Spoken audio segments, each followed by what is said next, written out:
I'd also like to ask you, before you ran, you focused a lot on criminal justice reform Yeah. down there.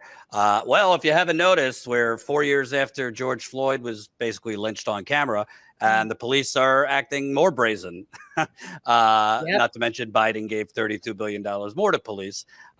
In this case, in the case of Trump, I will say it could get worse because he's basically saying go harder to the police and rough up those protesters. But we've been covering it. John Farina has covered nearly 60 of these events. You got cops punching pro-Palestinian protesters in the chest. You got them just randomly pulling people who are walking off to the sidewalk down, beating them. We've seen them bloodying people's faces. These are unarmed people. And it kind of has just been normalized. The media doesn't really report it. If they do report it, it's very sympathetic of the police. If you got in there, what would be some of the criminal justice things you're pushing?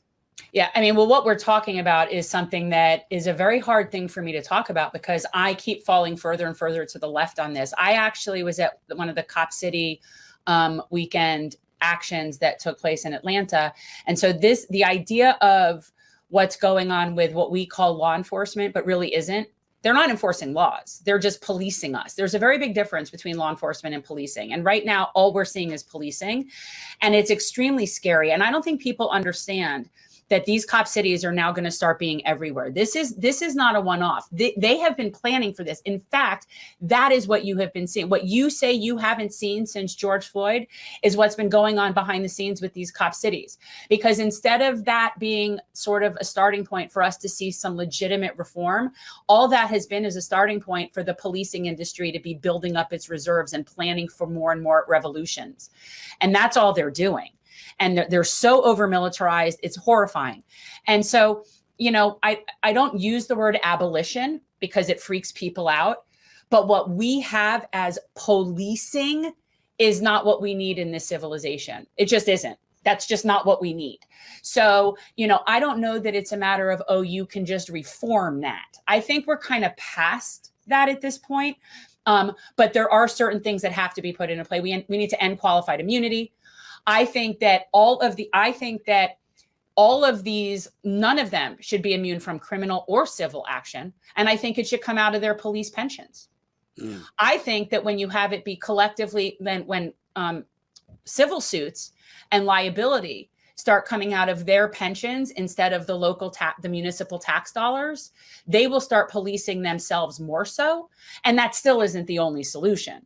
But there's many different little things that can be put into place. They need to not be able to be having military equipment. That entire operation is off the wall to me. And I was walking, this was in Cop City, personal anecdote. And I don't know, have you been to where Cop City is? We've covered it, yeah. Tina's been there. I haven't. Tina's been there. You haven't been there. Okay. So I'm walking up this public road with a group of people, and I kid you not, and I am a hippie, and I am surrounded by tree hippies carrying saplings that they want to go plant in the forest and singing "Love is Our Strength." That's the premise of this. Nobody has weapons. Nobody is even rowdy, literally marching, singing this.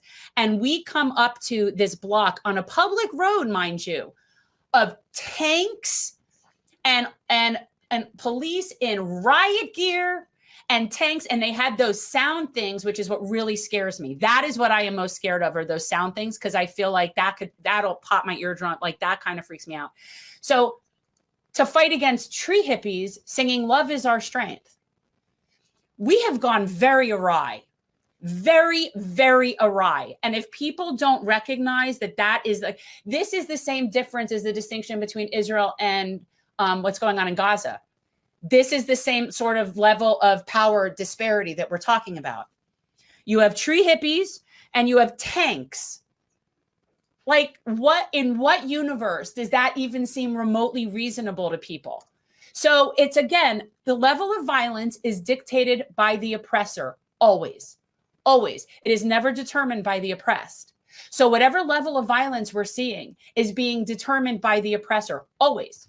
So that's who's responsible for this. And obviously it's coming straight through our policing, which is now like paramilitary. And it's incredibly scary. And I wish I had something comforting to say to people, but I don't. It's incredibly scary.